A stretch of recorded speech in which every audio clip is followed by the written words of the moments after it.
Beyond setting the host name and the password, we also have to think about remote access. Of course, we will be accessing our switches from our desk in some, if not most cases, for management purposes, and we need to provide the appropriate level of telnet access. To provide telnet access to our target switches, we're going to have to access what is known as the default management VLAN or interface VLAN 1. We can see in my example here that I'm going to go into my configure terminal mode. I'm going to access the VLAN 1 interface, which is the default management interface. Once I'm at the config-if prompt, which is very much like the prompt on the router interface, I'm going to use the standard IP address command. The IP address command has the same format as that on the router, utilizing the IP address that you want to be assigned to that port and the network mask. But one thing that is different on the switch is that a layer 2 switch and VLAN 1 is just a single flat network with no route table.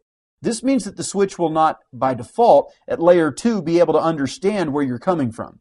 You need to make sure that you always assign a default gateway to a switch. You will use the IP default gateway command to do so. This will allow the switch to communicate back to you when you attempt to telnet to it.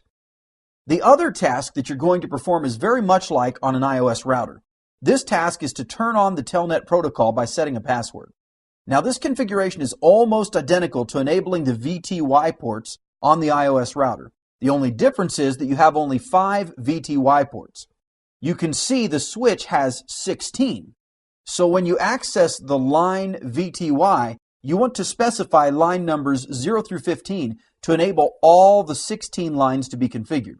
It will then change your prompt to the configure line context, where you will execute the login command to turn on login processing. From there, you'll add whatever the password needs to be by providing the word for the password.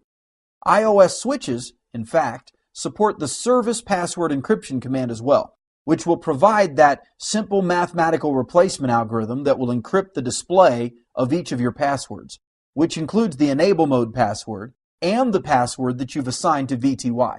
So it's a good idea that you also follow that procedure to make sure your switches are secure.